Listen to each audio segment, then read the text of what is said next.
12 segredos do Acre, que você não sabia. Todo mundo já ouviu a frase, o Acre não existe. Virou meme, virou piada, virou assunto de internet.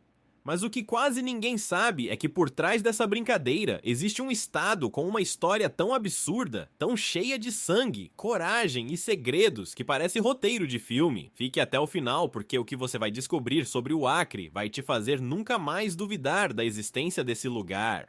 O Acre não nasceu brasileiro. Esse é talvez o segredo mais importante e menos ensinado nas escolas do país. Até o início do século XX, o território que hoje é o Acre pertencia oficialmente à Bolívia. Era terra boliviana, com autoridades bolivianas, impostos bolivianos e até uma tentativa de entregar a região para uma empresa privada inglesa administrar.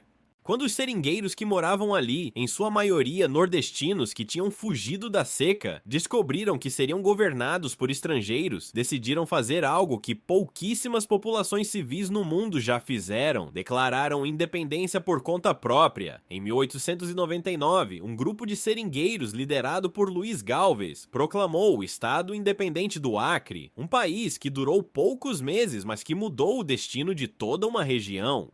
Depois de conflitos, negociações e muita pressão popular, o Brasil comprou o território da Bolívia por 2 milhões de libras esterlinas em 1903, no chamado Tratado de Petrópolis. O Acre foi literalmente comprado, é o único estado brasileiro que foi adquirido por meio de uma transação financeira internacional, e essa história extraordinária mal aparece nos livros didáticos. O homem que conduziu as negociações do lado brasileiro foi o Barão do Rio Branco, considerado o maior diplomata da história do país, mas a história que não é contada é a dos seringueiros anônimos que pegaram em armas, formaram exércitos improvisados na selva e resistiram por anos antes que qualquer diplomata aparecesse para resolver a situação. Plácido de Castro, um gaúcho que foi parar no meio da Amazônia, liderou a última e definitiva campanha militar que forçou a Bolívia a ceder o território. Ele nunca foi militar profissional, nunca estudou em academia militar, aprendeu tática de guerra nos livros que conseguia nas cidades ribeirinhas. Com cerca de 600 homens mal armados, derrotou forças bolivianas e garantiu que o Acre se tornasse parte do Brasil.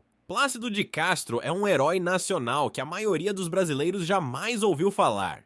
O Acre guarda nas suas florestas um dos maiores segredos arqueológicos das Américas. Quando as imagens de satélite começaram a mapear a região com mais precisão, pesquisadores ficaram em choque ao descobrir geoglifos gigantescos escondidos sob a floresta amazônica. São formas geométricas perfeitas, círculos, quadrados e hexágonos traçados na terra, com precisão impressionante, que só ficam visíveis quando a floresta é removida ou quando observados de cima.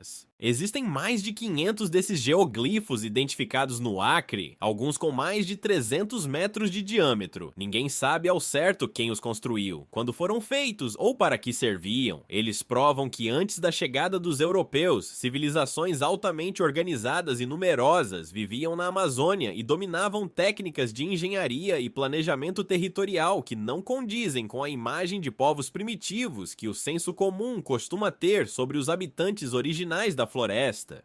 A floresta amazônica que cobre quase todo o Acre não é apenas natureza selvagem, ela é também o maior laboratório vivo de medicina alternativa e plantas medicinais do planeta. O Acre é o estado que abriga a maior concentração de conhecimento indígena sobre plantas da Amazônia, e boa parte desse conhecimento está sendo estudado por laboratórios farmacêuticos de todo o mundo.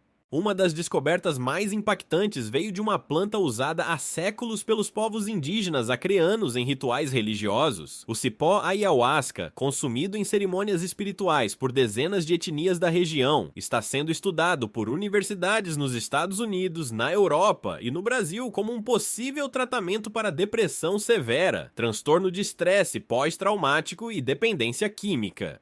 Pesquisas publicadas em revistas científicas de alto impacto mostram resultados que surpreendem a comunidade médica mundial, e tudo começou com o conhecimento que os índios do Acre já tinham há séculos. Chico Mendes é um nome que o mundo conhece, mas a profundidade da sua história é muito maior do que o que a maioria das pessoas sabe. Nascido em Chapuri, no Acre, filho de seringueiros nordestinos, Francisco Alves Mendes Filho passou a vida defendendo a floresta e os trabalhadores rurais, numa época em que fazer isso isso equivalia a assinar uma sentença de morte. Ele criou o conceito de reserva extrativista, um modelo de preservação ambiental que permitia que as populações tradicionais continuassem vivendo e trabalhando na floresta sem destruí-la. Esse modelo foi adotado pelo Brasil, depois pela ONU e hoje é referência mundial em políticas ambientais sustentáveis. Chico Mendes foi assassinado em 1988 na porta de sua casa em Chapuri por fazendeiros que viam nele um obstáculo ao desmatamento. Sua morte repercutiu em todo o mundo e transformou o pequeno seringueiro acreano num dos maiores símbolos da luta ambiental da história humana. O Acre deu ao mundo uma das maiores referências do ambientalismo moderno, e isso precisa ser dito com todas as letras. O estado do Acre tem uma característica geopolítica que pouquíssimas pessoas conhecem e que tem implicações diretas para a segurança nacional brasileira. O Acre faz fronteira com o Peru e com a Bolívia, e essa tríplice fronteira é uma das regiões mais monitoradas pelas forças de segurança do Brasil.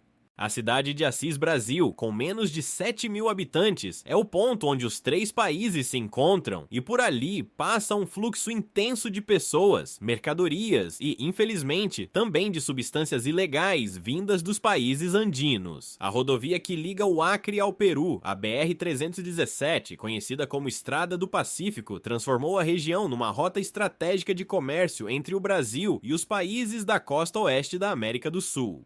Por esse caminho, produtos brasileiros chegam a portos peruanos no Oceano Pacífico, abrindo uma saída alternativa para exportações brasileiras que antes só tinham o Atlântico como opção. Rio Branco, a capital do Acre, guarda uma surpresa que contraria completamente o estereótipo de cidade isolada e precária que as pessoas costumam ter sobre cidades amazônicas. A capital acreana tem um dos maiores teatros por habitante do Brasil, uma cena cultural vibrante e um conjunto arquitetônico às margens do Rio Acre, que inclui o Palácio Rio Branco, construído no início do século XX e restaurado com uma riqueza de detalhes que impressiona qualquer visitante. A cidade investe de forma consistente em cultura, e o resultado é uma população com um senso de identidade e pertencimento que se reflete nos índices de participação cultural, nos festivais de música e literatura, e numa produção artística local surpreendentemente rica para uma cidade de 300.000 habitantes no meio da floresta. O Acre tem um problema climático que está sendo monitorado com atenção por cientistas do mundo inteiro. O estado é um dos mais vulneráveis aos extremos climáticos no Brasil, alternando entre secas devastadoras e enchentes catastróficas com uma frequência que aumentou significativamente nas últimas décadas. Em anos de seca intensa, o rio Acre baixa tanto que cidades ribeirinhas ficam isoladas, abastecimento de água colapsa e populações inteiras precisam ser assistidas pelo governo federal.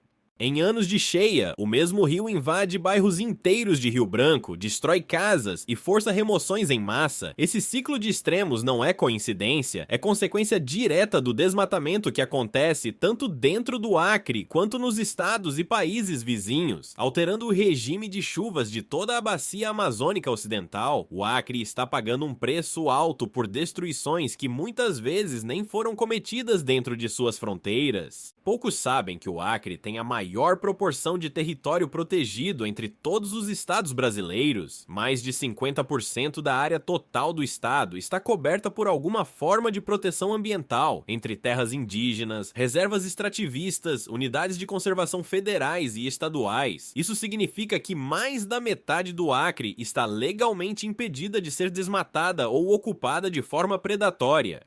Esse número é extraordinário e coloca o Estado numa posição única no Brasil e no mundo em termos de compromisso com a preservação ambiental. Parte desse resultado é herança direta do trabalho de Chico Mendes e de outros líderes seringueiros que transformaram sua luta por sobrevivência numa política pública de alcance global. A população indígena do Acre é uma das mais diversas e numerosas em proporção ao total de habitantes de qualquer estado brasileiro. São mais de 15 etnias diferentes, falando línguas completamente distintas entre si, com culturas, rituais e formas de organização social únicas. Entre os povos indígenas do Acre estão comunidades que escolheram voluntariamente não ter contato com a sociedade não indígena. Esses grupos, chamados de índios isolados, vivem na floresta sem qualquer relação com o mundo externo, e o Acre tem a maior concentração deles no Brasil. A FUNAI mantém bases de monitoramento no estado especificamente para garantir que esses povos não sejam contactados, invadidos ou ameaçados. A existência desses grupos que optaram pelo isolamento é um dos fatos mais fascinantes e ao mesmo tempo mais delicados de toda a realidade brasileira.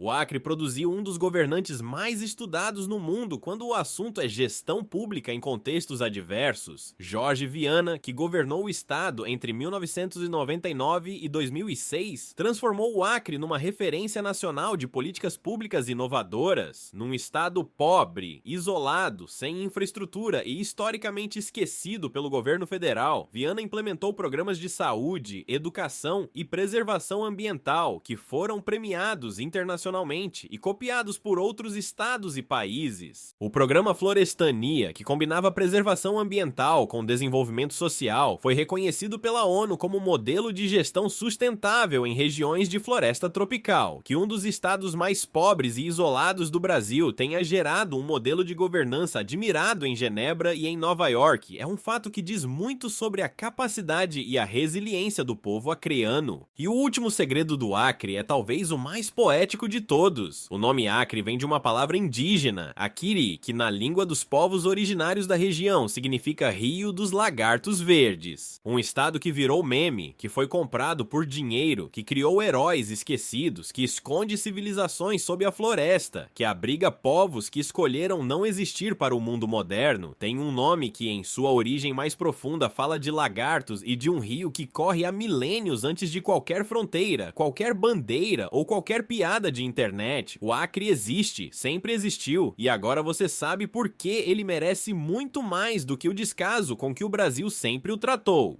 Compartilha esse vídeo com alguém que ainda acha que o Acre não existe.